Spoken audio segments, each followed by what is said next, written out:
Hello everyone, I'm doctor Sudha from Sudha hospital. మన last వీడియోలో FGR అంటే ఏంటి, అంటే fetal growth restriction, baby weight తక్కువగా ఉండడం అంటే ఏంటి, బేబీ వెయిట్ ఎలా పెరుగుతుందో తెలుసుకున్నాము. ఈ వీడియోలో అసలు ఎటువంటి ప్రొఫైల్స్ ఉన్న మదర్కి కానీ బేబీకి కానీ ఈ ఎఫ్జిఆర్ వచ్చే అవకాశాలు ఉన్నాయో తెలుసుకుందాం.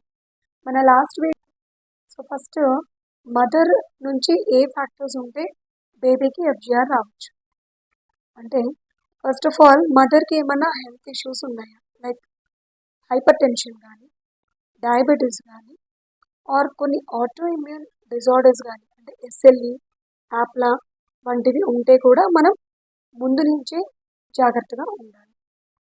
అండ్ మదర్కి ఎప్పుడైతే ఆక్సిజన్ లెవెల్స్ తగ్గే అవకాశాలు ఉన్నాయో అదే బేబీకి కూడా తగ్గడం వల్ల ఎఫ్జిఆర్ వస్తుంది.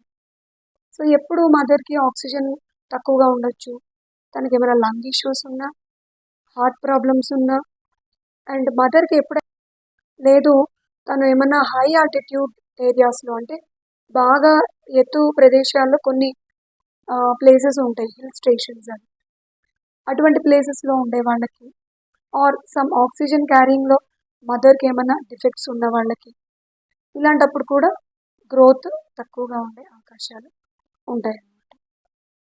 అండ్ ఇంకా ఎప్పుడంటే మదర్కి ఏమన్నా ఆల్రెడీ తన మదర్ వెయిట్ తక్కువగా ఉండడం కానీ, లేదు ప్రెగ్నెన్సీ టైంలో తను ఎక్కువగా బరువు పెరగకపోవడం కానీ, ఆర్ తన ఫుడ్ ఇంటేక్ ప్రాపర్గా లేకపోయినా, ఆర్ తను ఎక్కువ ఎక్సర్సైజ్ అంటే ఎక్కువ హార్డ్ వర్క్ కంటిన్యూగా త్రూ అవుట్ 9 months చేసిన లేడీస్ కానీ, ఇటువంటి వాళ్ళకు కూడా బేబీ వెయిట్ తక్కువగా ఉండే ఛాన్సెస్ ఉంటాయి.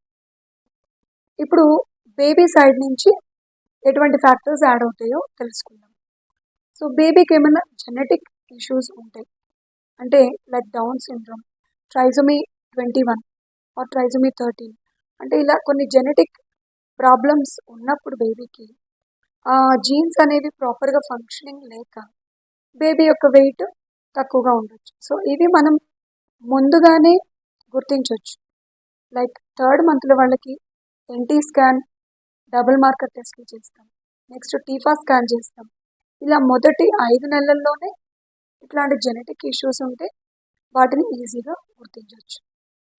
ఇవి మనం లేదు బేబీకి ఏమైనా ఇన్ఫెక్షన్స్ అటాక్ అయినప్పుడు, అంటే ప్రెగ్నెన్సీ టైంలో మదర్కి కొన్ని ఇన్ఫెక్షన్స్ రావడం వల్ల అవి బేబీకి పాస్ అయ్యి బేబీ వెయిట్ తక్కువగా ఉండే ఛాన్సెస్ ఉంటాయి.